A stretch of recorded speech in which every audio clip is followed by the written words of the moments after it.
B'siyata d'shmaya, we're going to learn Pesachim Daf Pei Zayin. We're going to start the first Mishnah of the next Perek Ha'isha. Says the Mishnah, and we know, and we've learnt about this already, that in order for a person to be allowed to eat from a Korban Pesach, he has to be registered on a Korban Pesach. Normally a person would register himself. He would go to the head of a group and say, I would like to register in your group on your Korban Pesach, and that's how he would become part of that Korban Pesach. There are circumstances where somebody else, so to speak, is a shliach, an agent on behalf of somebody else to register them. And we're going to discuss this more later on in the Perek, but there are circumstances where more than one person will register a single individual with a Korban Pesach or on two different Korban Pesachs, and then somehow we're going to have to determine which Korban Pesach is the one that that person belongs to.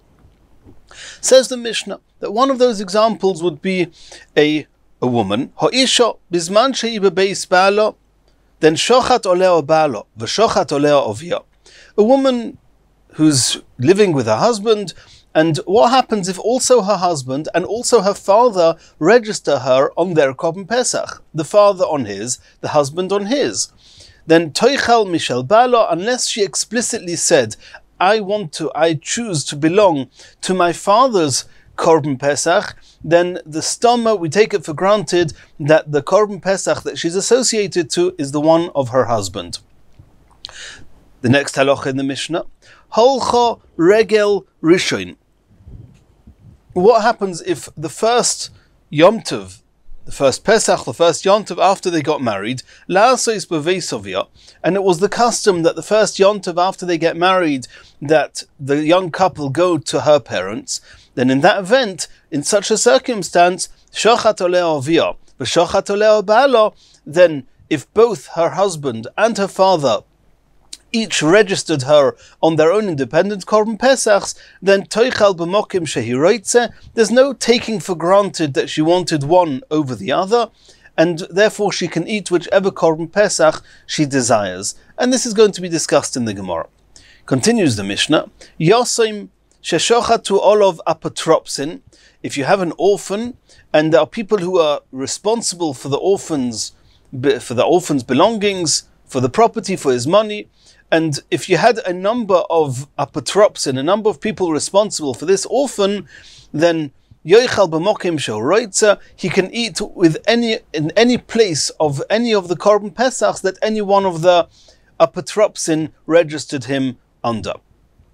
Continues the Mishnah, Eved shel shnei shutvin, if you have a single slave belonging to two partners, lo yoichal mishel shneien, he's not allowed to eat with any, because the half that belongs to the other shutuf was not given permission to be registered with the Korban Pesach of the other shutuf.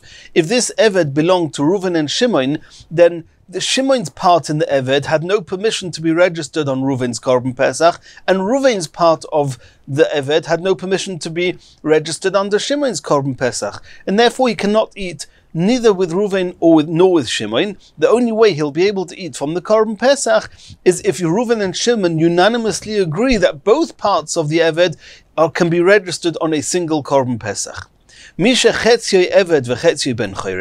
What happens if a person is 50% of him is a slave, 50% of him is free? He's his own boss, so to speak. Then lo yoichal mishel rabbi, if the owner of his 50%, the 50% of slave, if his master registered him, then he still cannot eat from his master's Korban Pesach, because we take it for granted that his master did not intend to register the half of the Eved which is free, which does not belong to that master, and therefore, again, the free part, the Ben Chorin part, cannot eat from the Korban Pesach of the master. Says the Gemara, Shamas Mina, from the second case in the Mishnah, where it said that if at the first Pesach, after a young couple got married, they went to the father of the wife's home for Pesach, then in that case, if both her husband and her father shechted the Korban Pesach on her behalf, she can eat whichever one she wants.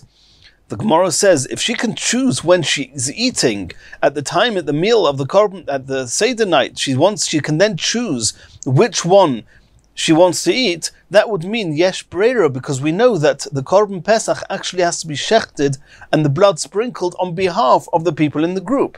And if she's only going to determine later on at the meal which Korban Pesach she's belonging to, that could only work if we follow a concept called breira, which means that retroactively we can determine what was the intention earlier on at the time of the shlita or the time of the zrika. Because if you could not retroactively determine that, then it will not help that she decides later on which one she wants to eat. It will not be considered as if it was shechted on behalf of this person.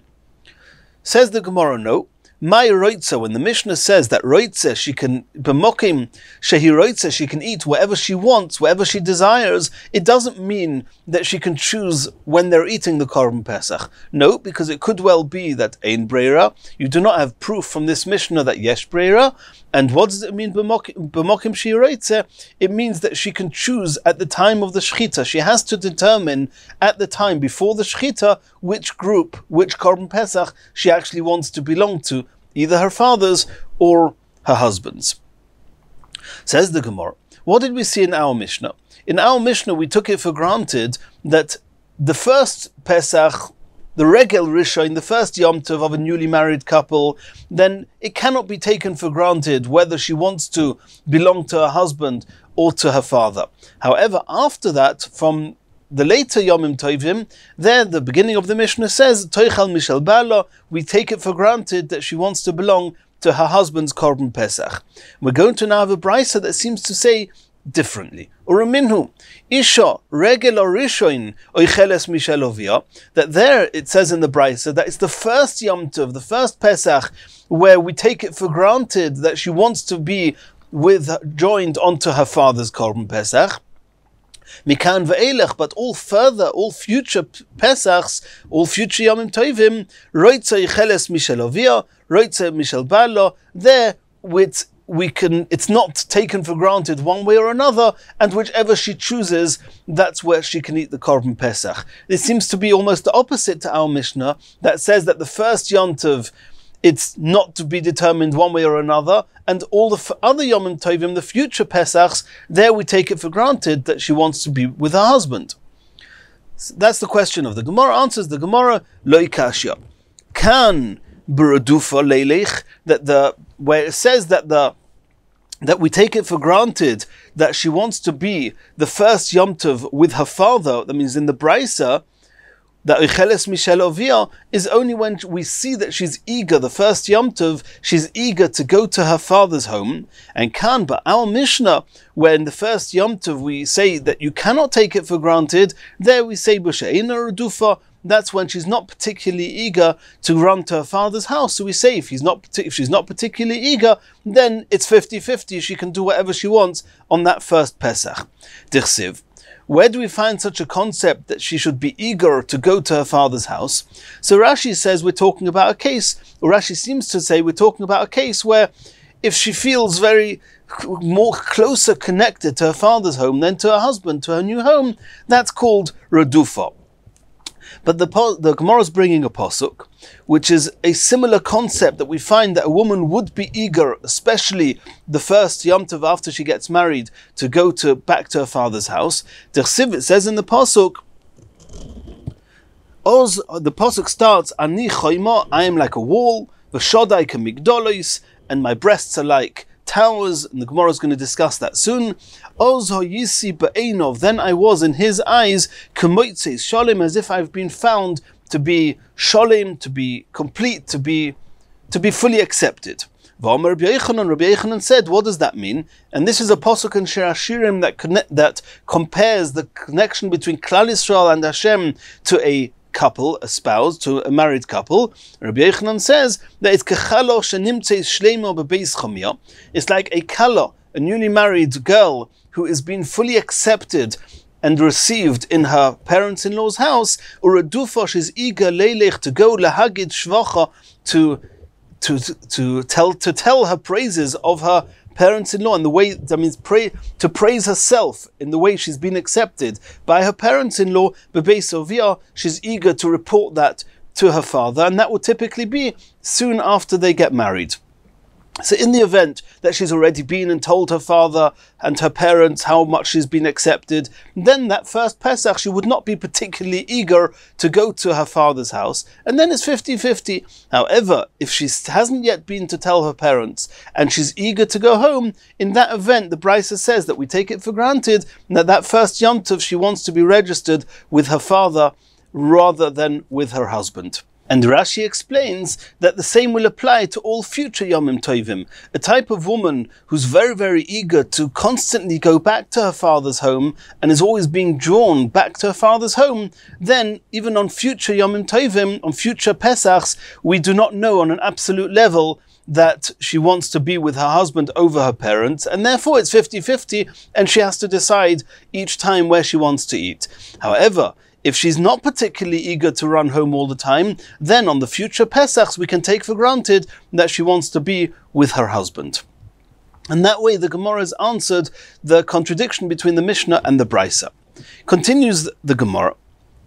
Kedirsiv, and there's another pasuk which discusses the way a married woman is eager to express her praises by her parents-in-law. The pasuk says, "Kedichsiv v'hoyo b'yomahu." It will be on that day, says Hashem. No'um Hashem, says Hashem, "Tikri ishi v'lo tikri li oid bali." That Klal Yisrael, or the Hashem, is going to be called a husband and not just a master. We know that when a couple get married, then first there's a kiddushin. And back in the days, the Kiddushin was done a year before the Nisuin, and then she would be married, and almost all the halachas of a married woman would apply to her, but she would still be living in her father's home. And only later she would be a Nisuin, there would be the final part of the marriage, and then she would move in with her husband. So Klal Yisrael, so Hashem said that there's a point where Klal Yisrael are so connected to Hashem, they're not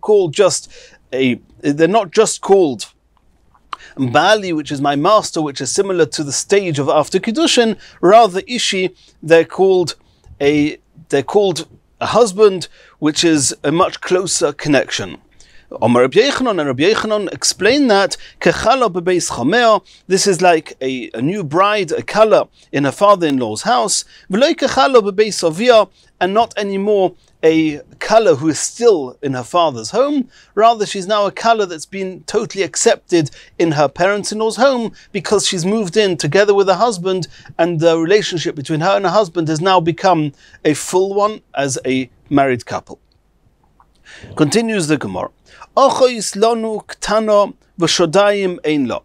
pasuk, there's another pasuk in Shir Hashirim. What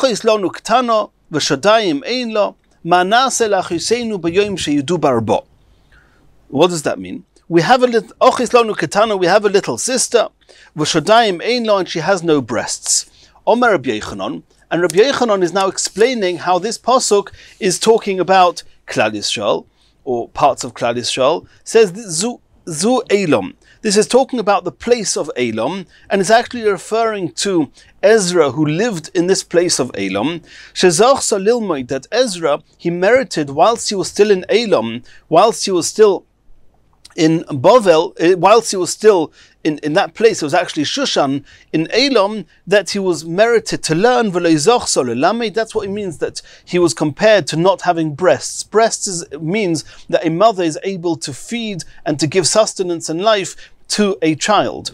And Ezra, who lived all the while, he lived in Elam, he was learning but was not managing to teach Klal Yisrael. It was only later, when he went to Bavel, then Ezra became much more influential, and that's when he started teaching Klal Yisrael. Continues the Gemara. The pasuk says, and this is the beginning of the pasuk that we mentioned before of Ozo Yisi Be'enov Kamoitzeis Shalom. The pasuk starts, Ani Choima V'Shodai Kamigdolis, that I am a wall and my breasts are like towers. Omar Rabbi Yochanan, again Rabbi Yochanan is explaining this. Ani Choima, what does it mean, I am a wall? This is referring to Zu Torah. It's referring to Torah, that is a wall that protects Klal Yisrael. V'shodai kamigdolos, and my breasts are like towers. Zu elu talmidei chachomim. These are the talmidei chachomim who are teaching other people Torah and giving them sustenance, giving them life. Real life is only Torah, and that's why they're compared to breasts. Rav interprets this a bit differently. Ani choyma, when the pasuk says that I am a wall, zu knesses Yisrael, this is referring to Klal Yisrael. V'shodai kamigdolos, and my breasts are like towers. What's that referring to? Elu bote knesiyos bote midrashos. These are the homes where people daven and learn, which are compared to towers because they are what protects Klal Yisrael. Continues the Gemara. Omer Zutra bar Tuvia Omar Rav. How are we going to explain the following pasuk? The pasuk says, Asher boneinu, our sons, kanetiyim, are like saplings, which are like little trees that have not yet been bent out of place, they've not yet been ruined. They're like fresh, healthy saplings. Mugudolim binuroyim, they have been nurtured from their youth. Benoiseinu kazovyos, our daughters are like corners. Mechutovois tavnis heichal, crafted in the form of the heichal, which is the Beis Hamikdash. How are we going to understand that? So the Gemara explains in the name of Rav as follows. Asher boneinu kenetiyim, when it says that our sons are like saplings. Elu bachure Yisrael, these are the young men of Klal Yisrael. Sheloi tamu tamchet, they have not tasted the taste of Averis yet. Benoiseinu kazovyos, when it says that our daughters are like corners, elu besulos Yisrael, these are referring to the virgins of Klal Yisrael, the young unmarried girls in Klal Yisrael. She'oigdois Pesachim lebalem. And the word oigdois, Rashi says there's two explanations. Either they keep their openings sealed for their husbands, or after they're married they reveal to their husbands what's going on with their cycles and whether they are mutter or aser. And since they are oigdois Pesachim lebalem, therefore they are considered like corners which are closed. And that means corners, the Gemara is soon going to say, actually means a certain fullness. Corners are considered as filled, and these girls, even though these girls, even though they are filled with desire, nonetheless they override and overcome their desires in order to keep to the Kedusha of Klal Yisrael, and they keep themselves protected till they get married, and they are open with their husbands as to where they're holding, even though they may have a drive and a desire not to reveal to their husbands when they're osir, nonetheless they overcome that, and that is the praise that we give these girls. B'neseinu kazovyos mechutovois tavnis heichal. Where do we find that the word zovyos, corners, is a term used as being full? As we saw here, that it's in spite of the fact that they are full of desire, they overcome their desires, because it says in the pasuk, "Umolu kamizrok kazovyos mizbeach." They will be filled up like a bowl, like the corners of the mizbeach. So you see that when it speaks about kazovyos, the corners of the mizbeach, the pasuk refers to it as umolu, that they are full. Or you could learn out from a different pasuk, that the pasuk says, Mezavenu, our corners, maleim, are full. Again, we see that corners are associated to being full. Mefikim mizan elzan, that they provide from one harvest to another harvest. So again, you see in the pasuk that corners are a fullness, and the praise given to these girls is that even though they are full of desire, they overcome their desires. The pasuk says, "Mechutovois tavnis heichal." They are crafted in the form of the Beis Hamikdash. What does that mean? Elu ve'elu, both the young boys, the young men in Klal Yisrael that never experienced the taste of Averis, and the girls that are protecting the Kedusha of Klal Yisrael, Ma'ale aleina kosov. On both of those, the pasuk says that Ki'ilu nivna heichal biyamim. It's as if the Beis Hamikdash was built in their days, and that's what it means that mechutovis, they are crafted tavnis heichal in the form of the Beis Hamikdash. And now the Gemara is carrying on with the pasuk that compares Klal Yisrael, that means the connection between Klal Yisrael and Hashem, to a marriage. Says the Gemara, it says in the pasuk, Dvar Hashem, the word of Hashem, Ashahoyo el Hoshea, that came to Hoshea, v'goimer, ben b'yemei Uzziah, in the days of Uzziah, Yosam, in the days of Yosam, Yechizkiyahu, Malchei Yehuda, and Chizkiyahu, the king of Yehuda. Yosam Ochos Yechizkiyahu Melech Yehuda. That means it's speaking about Hoshea. Hoshea was one of the 4 Nevi'im. There was Hoshea, Yeshaya, Omis, and Micha. All 4 of them, they prophesied during a period of time where 4 kings of Yehuda reigned. They survived, and so to speak, buried, but they survived 4 kings of Yehuda. So the Gemara says, that means before the Gemara discusses what actually about Hoshea is going to explain the relationship between Klal Yisrael and Hashem, it first tells us, this first opening pasuk, that Dvar Hashem asher hoya el Hoshea, when it says B'yomei Uzziah Yosam Ochos and Yechizkiyahu Melech Yehuda, the Gemara says that Beperek Echod Nisnabu Arba Nevi'im, that 4 Nevi'im prophesied in one era. And in this era was an era that saw 4 kings. The 4 kings were Uzziah, Yosam, Ochos, and Chizkiyahu. The Godil Shebekulam, the greatest of all of them, was Hoshea. Shenemar, as it says, Tchilas Diber Hashem Hoshea, that it says that Hashem first spoke to Hoshea.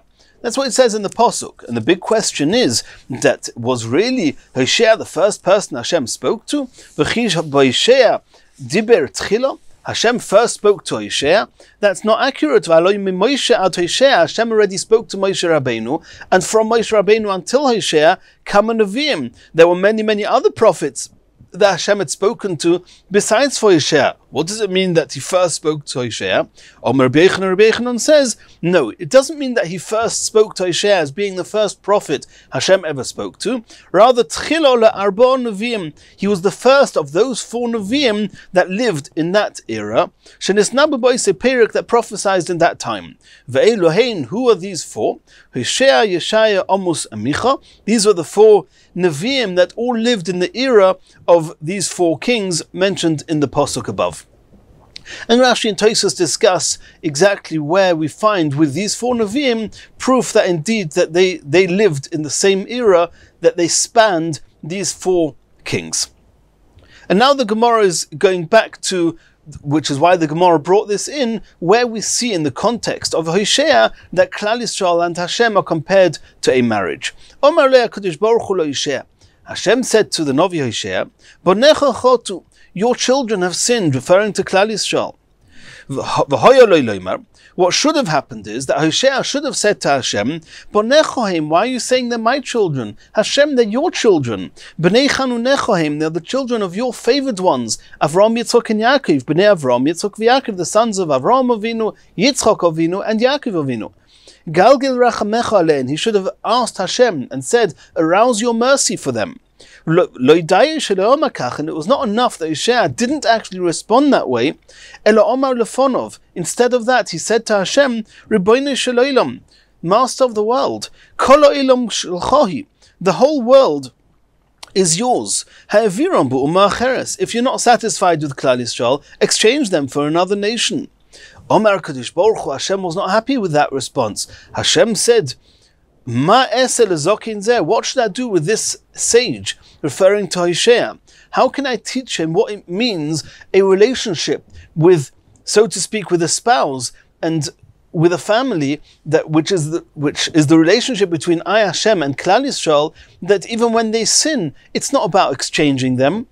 Omar Loi. So Hashem said, Leich, go, v'kach isha zoyno, and take a woman who's a zoyno, v'hoylid lecha bonim znunim, and they will and get married to her and have children from her and through her, and they will be called bonim znunim, which are children from a zayna. And we'll see later that these children, because she is a zayna, the husband never really knows if her children are from him or from somebody else.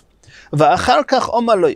And afterwards Hashem said, and this is, so to speak, Hashem is saying to himself, so to speak, that afterwards I'm going to tell Hoshea, Shalchea me'al ponecha, send her away from you. Send her away, divorce her. If he's going to be able to send her away and disconnect from her in that way, Afani eshlech es Yisrael, then we'll consider, then I'll send Klal Yisrael and I'll exchange them. And obviously Hashem knew that this was not to happen. It was just that this was Hashem's way of showing Hoshea that his response was inappropriate. And what happened afterwards? Shenema, it says in the pasuk, Vayomer Hashem el Hoshea. Hashem said to Hoshea, Leich kach lecha eishes nunim v'yaldes nunim. Go and take for yourself a woman of znus and get married to her and have children that will be children from a zaina. And it says in the pasuk, Vayelech, that Hoshea went, Vayikach es Gomer bas Devalim. He took a woman who was a zaina, and she was actually called Gomer bas Devalim, which the daughter of Devalim. That means Gomer, the daughter of Devalim. That would be the literal translation. That would be her name. And the Gemara now explains exactly what this means. And there's going to be a number of explanations in the Gemara. Omar Rav explained, Gomer, what does it mean, Gomer? It means that Shahakil Goimrim Ba, that all the people who come into contact with her, then they all finish with her, Bas Devalim, the daughter of Devalim, which is that ill repute would be the right way of saying that. That means Dibara Bas Dibara, a woman who had a very bad name, a very bad reputation, the daughter of a woman who had a very bad reputation. That means the word Divloim is like a double Dibara, a double bad reputation, which means that she had a bad reputation of being a Zaina, and her mother had a bad reputation of being a Zaina. That's how Rav explained why she was called Gomer bas Divloim, and Gomer means that all the people they would finish with her. Rashi says the Gomerim ba, their taivas libam, all their lusts and desires would be let out on her and through her. Shmuel Omar, Shmuel says, why was she called Gomer bas Divloim? He says because Shemasuka b'fi hakoil kedvela, because she's sweet to everybody like a dvela, like a pressed fig.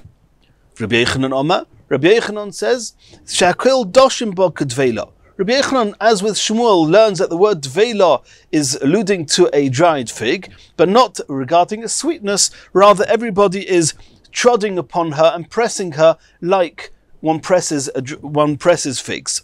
Also a dvela.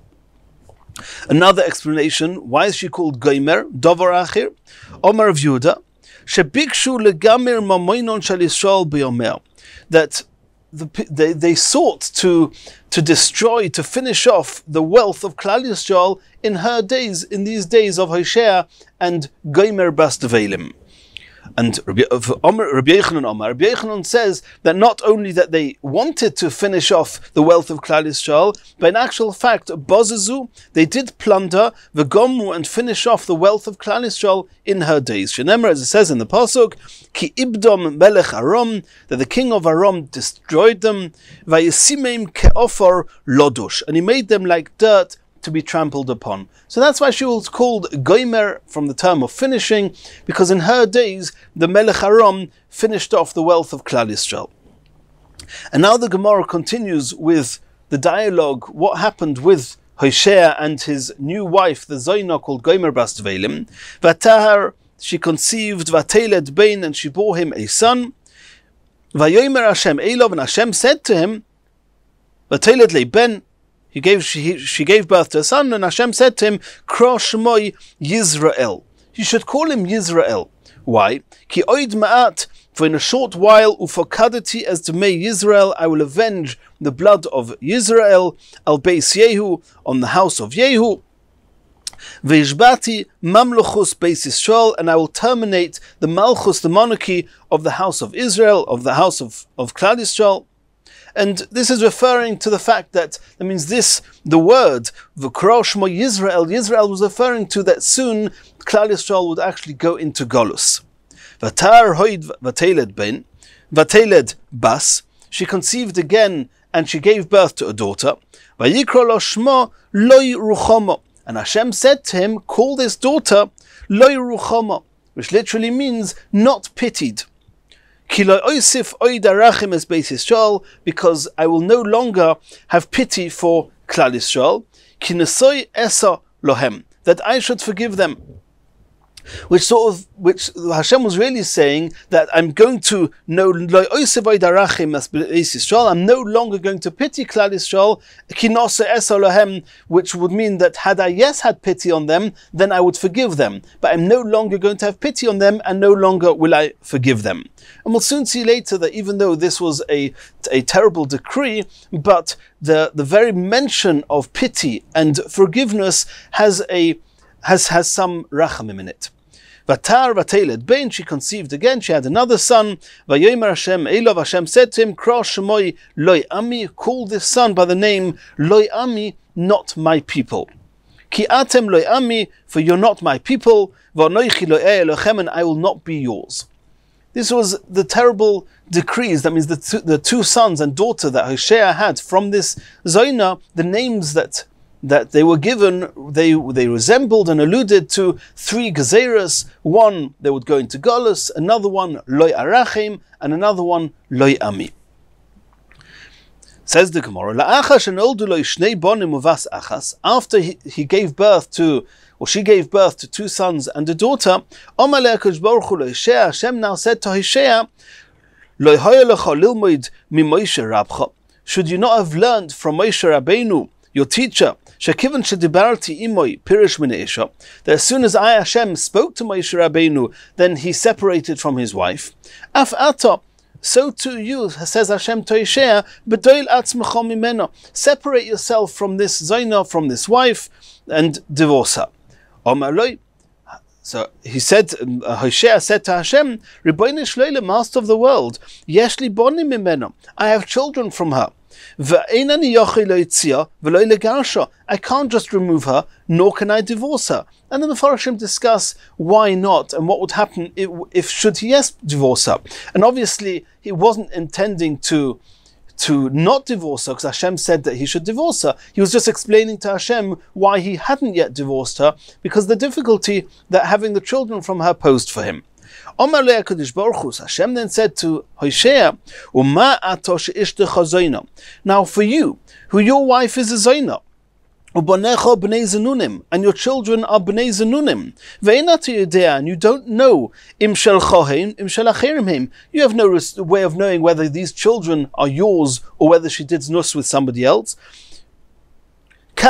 And nonetheless, this is your response, and you're expressing how difficult it is for you to separate from her.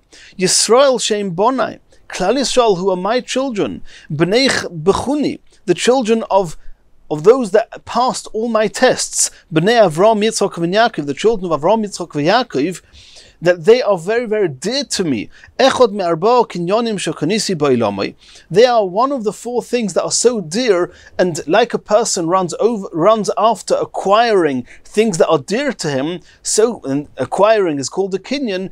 Hashem says, one of the four things that are so dear to me, that, so to speak, I acquired them, were the Ovis, and Klal Yisrael are the children of the Ovis, and you want me just to reject them and to get rid of them? And now the Gemara interjects to say with a Mishnah in Ovis about these four kinyonim. What are these four acquisitions which were four things that were very close and dear to Hashem? Torah kinyan echad, one of them is Torah. The Chsiv, it says in the Pasuk, Hashem kononi reishes darki, that the Torah says Hashem has acquired me, the beginning of his path, and referring to Torah. Another one of the kinyonim is Shemayim va'oretz, heaven and earth. Kinyan echad, that's another one of the things that, so to speak, are dear to Hashem, and Hashem acquired them. The Chsiv, it says in the Pasuk, Koinei Shemayim va'oretz, that Hashem acquires heaven and earth. Beis Hamikdash kinyan echad, the Beis Hamikdash also is something very dear to Hashem and is considered an acquisition. The Chsiv, as it says in the Pasuk, Har zeh konso yaminoi, that this mountain, referring to the Beis Hamikdash, which his right hand acquired. I mean, so to speak, the right hand of Hashem acquired the Beis Hamikdash. So you see, the Beis Hamikdash is also called a kinyan. And Yisrael kinyan echad and Klal Yisrael are also considered a kinyan. T'chsiv amzu kanisa, that these people, Klal Yisrael, you Hashem acquired them. And now Hashem continues, Va'ato Amarta, and you say that this Klal Yisrael, which is my kinyan, the son very dear to me, the sons of Avraham, Yitzchok, and Yaakov, and you're saying, Hoshea, Heviram Bu'uma Acheres, I should exchange them for another nation? Kivun sheyoda shechata. At that point, Hoshea realized that he had sinned by telling Hashem that he should exchange Klal Yisrael, and he realized that because of that, Hashem had decreed against Klal Yisrael three things: Golus, Loi Ruchomo, and Loi Ami. So he started to beg Hashem for mercy on himself. Hashem said back to Hoshea, all the while, or instead of asking mercy on yourself, you should beg for mercy on Klal Yisrael. Look what's happened, that these three things have been decreed against Klal Yisrael based on the fact that you didn't beg mercy for them. That because of you, I've decreed on Klal Yisrael, I've passed three decrees against them. Moshe arose and he started begging Hashem for mercy. Gezerah, and he managed to annul those decrees. And then Hashem started to give Klal Yisrael the brachas. Shenemar, as it says, that the number of Klal Yisrael are going to be many, like sand in the sea. And in the place where Hashem had initially said, "You're not my people," that Hashem said to them, "You are the children of a living God." V'nikbetzu b'nei Yisrael, v'nikbetzu b'nei Yehuda uv'nei Yisrael yachtov, and the children of Yehuda and Klal Yisrael will be assembled together. Uzrati ali ba'aret, and I will sow her for myself in the land. V'richamti es loy ruchama, and I have pity on the ones that I said loy ruchama, that I will not pity. V'amarti leloy ami, and to those who I said initially, Loi Ami, that you're not mine, you're not my people, Ami Ato, you are now my people. And in these psukim we see that Hashem reversed all three decrees, also that Klal Yisrael would be collected, that they would not be any more in Golus, also Hashem would have mercy on them, and also they would be considered as his. Continues the Gemara. And now we're going back to what we started with, that Hoshea was one of the four Nevi'im that survived four kings. Says the Gemara, Rabbi Yochanan, Oy lo l'rabbonos, woe unto those who hold on to authority, shemekaveres es bailo, because those who have authority, it buries having authority buries those that are holding the authority. She'ein lecha kol novi v'novi, there was not a single prophet of those four prophets, shelo kipach arba malachim b'yamav, who did not survive four kings. Shneimar, as it says in the pasuk, Chazoin Yeshayahu ben Omoitz asher chaza al Yehuda v'Yerushalayim, that the vision, the nevuah of Yeshayahu, the son of Omoitz, which he saw, that means he saw the nevuah regarding Yehuda and Yerushalayim, and it says it was Bimei Uzziah, Yosam, Achaz, and Chizkiyahu Melech Yehuda. So you see that all four kings were mentioned, namely that Yeshayahu Anovi, he prophesied in a period of four kings. He survived four kings. And it seems that those kings obviously died because they were kings, and that's what Rabbi Yochanan says, having rabbonos, having authority, is not conducive to longevity. Omar Rabbi Yochanan, Mipnei ma zocha Yerovam ben Yoyosh melech Yisrael liimonos v'malchei Yehuda. We know that Klal Yisrael was split. Half of Klal Yisrael were called Yehuda, the other half were called Yisrael. And over here, there was the Malchei Yehuda, were the four kings that were mentioned. And they were Uzziah, Yosam, Achaz, and Chizkiyahu. And together with them, the Pasuk mentions Yerovam ben Yoyosh, Melech Yisrael. Why was he mentioned together? Why did he merit being mentioned together with the he's mentioned together with the Malchei Yehuda, Why did he merit being mentioned together with the four kings of Yehuda? It was in the merit of the fact that he did not accept, he didn't believe the Lashon Hara, the slander that was said against Omis. Where do we see that indeed that Yerovam ben Yoyosh was counted together with the Malchei Yehuda? It says in the Pasuk, Dvar Hashem Ashahoya El Hoshea ben Be'eri, that Hashem spoke to Hoshea, B'yimei Uzziah Yosam Achaz Chizkiyahu Melech Yehuda, And there it mentions the 4 kings of Yehuda, Uzziah, Yosam, Achaz, and Chizkiyahu. Ubimei Yerovam ben Yoash, Melech Yisrael. And in the days when it's referring to the era of Hoshea, it mentions not only was it in the days of those 4 Malchei Yehuda, it was also in the days of Yerovam ben Yoash, Melech Yisrael. So we see that Yerovam was counted together with the kings of Yehuda. And we said it was in the merit that he didn't receive the Lashon Hara, or he didn't accept the Lashon Hara against Amos. Where do we see that indeed he did not receive, he didn't accept the Lashon Hara against Amos? It says in the Pasuk, Vayishlach Amatzia Kohen Beis El. Amatzia, who was a priest for Avodah Zarah, called Beis El Yerovam Melech Yisrael. He sent a message, a word to Yerovam Melech Yisrael. They were saying to him, Koshar Olecha, that Amos had conspired against you, etc. Uchsivin, it says in the next pasuk, Ki choyomar Amos b'cherev yomus Yerovam, and he said to him that, this Amatzia said to Yerovam that Amos said that b'cherev yomus Yerovam, that Yerovam should die with a sword. Omar, so Yerovam responded to that, Chas v'sholem Omar oisoi tzadik kach. Chas v'sholem, God forbid, it cannot be that Amos said this. V'im Omar, and if indeed he did say it, ma eser, I can do something to him, I can be angry at him, I can take revenge at him. No, Shechina Amroloi, was it not Hashem who told him to do so? So you see that he didn't accept the Lashon Hara against Amos, and in that merit he was mentioned together with the Malchei Yehuda. Omer Rabbi Elazar, and Rabbi Elazar explained that Filu b'shas kasei shel HaKadosh Baruch Hu, even when HaKadosh Baruch Hu is angry, and this is going back to the way Hashem responded after Hoshea begged him for mercy on Klal Yisrael, that even though Hashem was angry at the time with Klal Yisrael, Bonecha Chotu, nonetheless, he remembers the attributes of mercy. Shenemer, as it says in the pasuk, he didn't say, I'm going to destroy Klal Yisrael. He said that I'm not going to continue, I will no longer have pity on Klal Yisrael. And Hashem made mention of his attribute of pity, and that in itself is an attribute of mercy. Rabbi Yossi bar Reb Chanina Omar mehacha.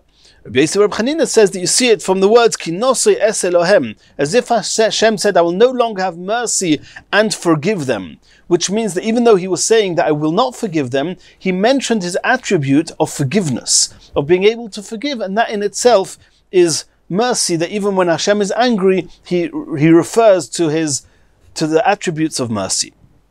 V'omer Rabbi Elazar, another lesson from Rabbi Elazar about how Hashem is merciful even when he seems to be angry. That even though Hashem sent Klal Yisrael in Golus, which was an act of anger, was an act of punishment, there was something very positive that came from it, because they were exiled amongst the other nations in order to attract those Goyim who were supposed to come to Klal Yisrael, who were supposed to convert to Klal Yisrael, in order to add those Goyim to Klal Yisrael. That's why they were dispersed amongst the nations. Shneimar, as it says in the pasuk, Uzrati oli ba'oretz, I will sow her for myself in the land. Klum odom zerea so elo lahachnis kama kurim. When it says that Hashem sowed Klal Yisrael amongst the nations, when a person sows, what does that mean? If the pasuk compares going to Golus to sowing, there must be some analogy, something common between the two. Does a person sow a saw, which is a small amount of produce? Elo lahachnis kama kurim, is it not in order to reap afterwards a very large amount of produce? That means he sowed just a single saw, and he hopes to reap kamakurim. So too, when Hashem sowed Klal Yisrael, he sent them to the nations of the world in the hope that even more of Klal Yisrael, of the Goyim, would add themselves to Klal Yisrael, and Klal Yisrael would become much larger than it was when they went to Golus. Rabbi Yochanan Omar mehacha. Rabbi Yochanan says that we can deduce this point from this pasuk, the one we mentioned before, V'richamti es lo ruchama, that I will pity on those who I've not had pity. It means even at the times when Hashem had reason not to have pity, Hashem says, no, I will nonetheless have pity on them. And from there you can learn that even b'shas kasei shel HaKadosh Baruch Hu, then there's an element of rachmim there. Continues the Gemara, and this is another teaching from Rabbi Yochanan that's related to what we saw before from Hosea. Omar Rabbi Yochanan mishum Reb Shimon bar Yochai. Ma'id ichsiv. What is the meaning of the pasuk that says, Al talshein eved el adoinov? Do not slander a slave to his master. Pen yekalelcha, lest he curse you, va'ashamta, and you will be found guilty. And what does it say after that? It says in the pasuk, Doir oviv yekalil, that a generation that curses its father, ves imoy lo yevorich, and does not bless its mother. And there seems to be a connection between these two psukim written next to each other. Mishum da oviv yekalil ves imoy lo yevorich. Can it be that because it's a nation that curses its father and doesn't bless its mother, that's the reason al talshein, that you should not slander? What's one got to do with the other? Elo, not only is it not got to do with each other, it would seem to be the opposite, that there's every reason to speak against a nation like that. Says the Gemara, no. Elafilu doir, even a nation, even a generation that's on stoop to such a low level, she'oviv yekalil es imoy, that she'oviv yekalil ves imoy lo yevorich, that curses its father and does not bless its mother, nonetheless, al talshin eved el adoinov, you should not slander a slave to his master. Even when you have such a poor and lowly generation, don't speak badly to Hashem about that nation. Minolon, from where do we see that even when Klal Yisrael have stooped low, one should not speak negatively about Klal Yisrael? Hosea, from the whole incident with Hosea, that Hashem said to Hosea, Bonecha chotu, your children have sinned, referring to Klal Yisrael, and Hosea, so to speak, was malshin. He said to Hashem, exchange them. Hashem didn't want that. Hashem wanted him to beg for mercy for Klal Yisrael, even though they had stooped to such a low level. Continues the Gemara. Omer Rabbi Ishia, Ma'id ichsiv. When it says in the pasuk, Tzidkois pirzoinoi beYisrael, that the righteous deed, they will recount the righteous deeds that Hashem has done, pirzoinoi, to the open cities, beYisrael for Yisrael in Yisrael. What are these stockers? What is this righteousness that Hashem does that's associated to the openness of the cities of Klal Yisrael? Stocker also HaKadosh Baruch Hu b'Yisrael. Hashem performed a very righteous deed with Klal Yisrael. Shepizron, that the word pizron, the word pirzoino, doesn't only mean as it does literally the open cities. It actually means also a lashon of pizur, which is scattering, being dispersed. That when Hashem scattered Klal Yisrael, Shepizron Beino Umois, what Hashem was actually doing was a very righteous act. There was something very positive with the way that Hashem scattered Klal Yisrael. V'hainu da'omer le hahu mina l'Rav Chanina. And we see this point with a dialogue, with a question that a min, an apikoros, a heretic, had with Rav Chanina. What did this heretic say to Rav Chanina? He said, Anan ma'alinon minaychum. Us heretics, we're better than you, Klal Yisrael. Ksiv b'chu. Regarding you it is written, Kisheishes chadoshim yoshav sham, that he stayed there for 6 months, and it was a war that was waged against Amalek, which is referred to as Edom, that for 6 months you were with Edom, and over the 6 months period you stayed there until you destroyed all the males of Edom. V'ilu anan, but us heretics, we're not like you trying to destroy all the people who are against us, like you did that you destroyed all of Amalek. But isnuchu gabon kamoshoni, you, Klal Yisrael, have been with us, the heretics, for all these years, of dinan l'chumidi, and we've not done anything against you. You see, we haven't killed you like you killed Amalek. Amalei Reb Chanina responded to this heretic, to this min, Retzoincha yitape lecha talmid echad. With your permission, I have a student, he's going to answer you, he'll deal with you. Nitfa le Reb Oishia. So Reb Oishia was called in order to deal and to respond to this min, to this heretic. Omar le, he said to this min, Mishum de lo yodi'itu heicha tavdu. It's not true that you're better than us, and that's why you didn't kill us. The reason you didn't kill us is because you have no idea how to. because you have an issue here. If we would all be together in one place, of course you would have killed us all. But techlinu kulu, you're probably thinking to yourselves that should we destroy all of them, lesnu gabaychu, we cannot destroy all of Klal Yisrael because they're not all here. They've been scattered amongst all the nations. We only have a certain amount of Klal Yisrael under our control. Should we kill? This is what Rabbi is saying to this mean. You're probably thinking that should we just kill those of Klal Yisrael who are under us, who are with us, that too wouldn't work. Because the Yidden, the Klal Yisrael in other places, will get the whole world to say about you, Nalchusa Ketiosa. You're called a genocidal government that's just killing innocent people. Omerli, this mean actually responded to Rabbi Shia and said, Gapa Duremoi, which he swore in the name of the wall of the Romans, which was an Avodah Zarah. You're 100% right. This is what's occupying our minds all the time, how we can destroy you. So even though this mean initially came and said that he's better than us, what actually saved our name, and Rabbi Shia brought this out to this mean, was the fact that we were scattered all over. So the fact that Hashem scattered us amongst the nations actually has a certain righteousness, a certain stalker to it. It's protecting Klal Yisrael, that even if chas v'sholem they would get hurt in one place, they would not all get hurt. And in this case with the mean, we find that the very fact they were scattered actually is preventing the nations, or the minim, the Rishonim in one place, from destroying those parts of Klal Yisrael under their jurisdiction. Tana Reb Chia, another aspect of the Golus of Klal Yisrael, it says in the Pasuk, Elohim Havin Darka, Hashem understands her ways, V'hu Yodas Makoima, and he knew her place. What does that mean? Yodea Kadosh Baruch Hu es Yisrael, Hashem knows Klal Yisrael.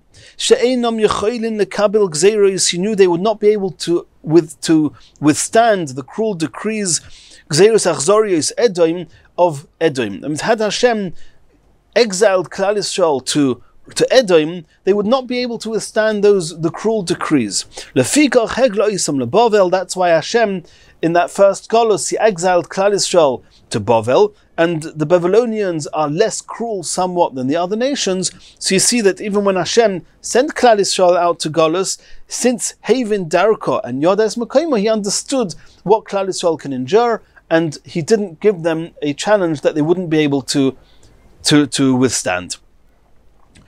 V'omer Belaza, and now the Gemara is giving a few other explanations why Babylonian was chosen over Edom to be the place where Klal Yisrael was initially exiled to. V'omer Belaza, Lo yehegrela Kadosh Baruch Hu es Yisrael, Hashem did not exile Klal Yisrael to Bavel, elo mipnei she'amuka k'sho'il, because Bavel is referred to as being a very deep place. We know that Babylonian is very low. It's a deep place, and it's as deep as a concept called Sha'il. And the reason being that Hashem had already said beforehand that Klal Yisrael are going to be redeemed from once they reach a place called Sha'il. So Hashem said, I'm going to exile them to a place called Sha'il, and their redemption will be quick in coming. Shenemar, as it says in the Pasuk, Miyat Sha'il Efdim, from the clutches of Sha'il, I'm going to redeem them, I'm going to ransom them, Mimoves Eg Olem, and I'm going to redeem them from death. Reb Chanina Omar, Reb Chanina said another reason why Klal Yisrael were exiled to Bavel, because the language of Bavel is similar somewhat to the language of the Torah, and therefore it would help the people in Golus understand Torah and not forget the Torah. And therefore Hashem did this tremendous chesed, and he said, if I'm exiling them, I'll exile them to a place where they'll be able to remain connected to Torah. Rabbi Yochanan Omar, Rabbi Yochanan said, that Hashem sent Klal Yisrael back to their mother's home, which means to their origins. Where did Klal Yisrael come from? From Avraham Avinu. And Avraham Avinu, he left from Bavel, and therefore Hashem sent them back to their origins, to Bavel. This is an analogy to a person who became angry with his wife. Where does he send her to? Lebeis Ima, to her mother's home. V'hainu de Rabbi Alexandria Omar, and this is what Rabbi Alexandria said, that Shloisha chazru lematoson, there are three things that return to their original source. Eluhain, it's these: Yisrael, Klal Yisrael, Kesef Mitzrayim, the wealth of Mitzrayim, Uksav Luchos, and the letters, the writing on the Luchos that were given to Klal Yisrael. Yisrael. Where do we find that Klal Yisrael returned to their source? Hada Omron, exactly as we saw here, that they returned to Bovel when they were exiled. Kesef Mitzrayim, where do we see that the wealth of Mitzrayim returned to Mitzrayim? It says in the Pasuk, Vayhi b'shnois hachamishi lemelech Rechavam, that the 5th year of the reign of the king Rechavam, Ola Shishak melech Mitzrayim al Yerushalayim, that Shishak, the king of Yerushalayim, came to Yerushalayim, and he took back all the wealth that was found in Yerushalayim, and this was wealth that originated when Klal Yisrael left Mitzrayim. They took this wealth with them. This king, Shishak melech Mitzrayim, took it all back. Ksav haluchos, where do we find that the letters of the Luchos returned back to their origins, to their source? Tichsiv va'ashabreim le'einechem, I broke the tablets, I broke the Luchos before your eyes. What does it mean, before your eyes? Says the Gemara Tana, we learned in the Brisa, Luchos nishbru, that the tablets, the Luchos themselves, were broken up. Moshe Rabbeinu broke them. Va'osyos porchos, and the letters flew up back to the heaven, back to their source. Continues the Gemara. Another reason why Klal Yisrael was sent to Bovel. Ula Omar. Ula says, Kedei sheyoichlu temorim. V'yasku b'Torah. Because in Bovel there was an abundance of dates, and Hashem wanted that Klal Yisrael would eat those dates. V'yasku b'Torah, and they will occupy themselves with learning Torah. And so it seems that these dates are conducive to being able to learn Torah. And the Gemara says, Ulla ikle Pumpadisa. Ulla actually came to a place called Pumpadisa. Krivu lei, they brought to him Tirinyo de Tamra, a basket of dates.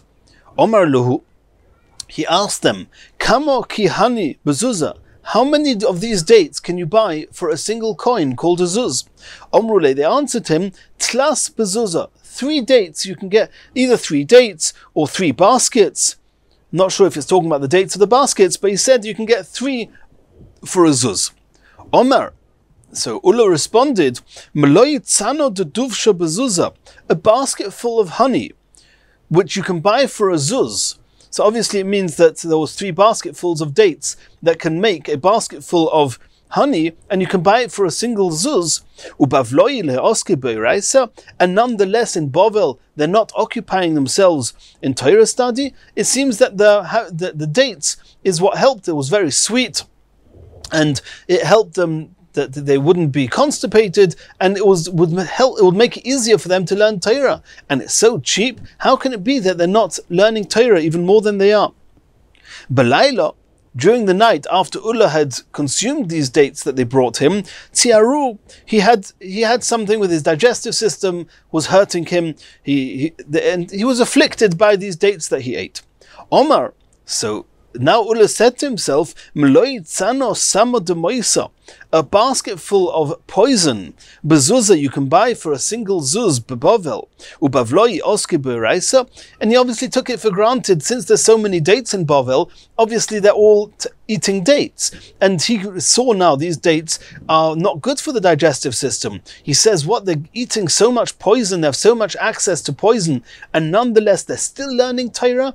And he saw that as a virtue, that in Bovel they were learning Torah in spite of the fact that the dates could cause upset stomachs.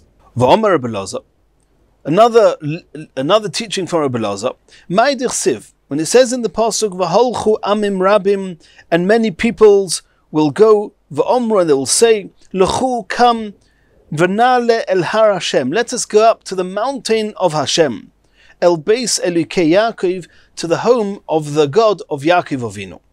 And the question is, Elukei Yaakov, is the Beis HaMikdash referred to as, or is the Beis HaMikdash referred to the home of the God of Yaakov? V'lo Elukei Avram v'Yitzchok, seemingly to exclude that being a home of the God of Avram or of Yitzchok.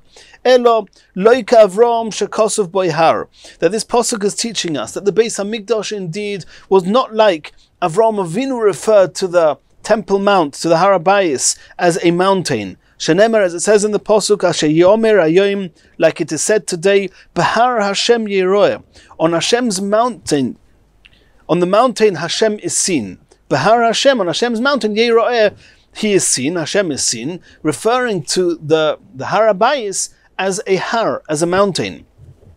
V'loike Yitzchok shekosov b'yisodeh, Yitzchok Avinu, when he was referring to the Har HaBayis, to the Temple Mount, to the Beis HaMikdash, Shenemer, it says, Vayetze Yitzchok losuach basodeh, Yitzchok went out to daven in the field, and this wasn't just a random field, it was actually a field which was the place that the future Beis HaMikdash would be built on, and Yitzchok, and the Pasuk regarding Yitzchok Avinu calls it a sodeh, not a mountain like Avraham Avinu, rather a field. Eloke Yaakov, the Beis HaMikdash is referred to as a home, like Yaakov Avinu called the Beis HaMikdash a home. Shekoroi Bayis, Yaakov called it a home. Shenemar, as it says, Vayikras Shem HaMokim Ahu, that Yaakov Avinu named that place that was later going to host the Beis HaMikdash, Beis El, the house of Hashem, and that's what the pasuk before was saying, that V'nale el har Hashem el Beis Elikei Yaakov, let's go up to the Beis HaMikdash, which is not referred to as a mountain and not referred to as a field, rather like Yaakov Avinu referred to it, Elikei Beis Elikei Yaakov, that it's called a bayis. Continues the Gemara, Omer Rabbi Yochanan, another teaching from Rabbi Yochanan, Godel kibbutz golus kriyim shenivru bo shamayim v'oretz, the day that all the exiles are going to be gathered together is going to be such a great and momentous day as the day that the shamayim v'oretz, the heaven and earth, were created. Shenemar, it says in the pasuk, v'nikbetzu b'nei Yisrael, that the b'nei Yehuda, the children of Yehuda, are going to be gathered. Ubnei Yisrael, and the children of Yisrael, Yachtov, they're going to be assembled together. V'samu lohem roish echod, they will appoint for themselves one leader.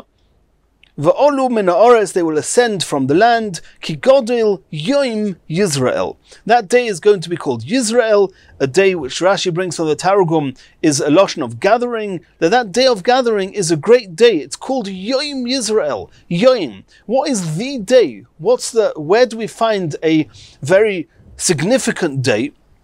Look at in the Torah. It says at the beginning of the Torah, Ochsiv, Vayerev Vayivoker Yom Echad, that the very first day of creation there was a morning and there was an evening, and there was an evening, there was a morning, and then it was called one day, Yom Echad.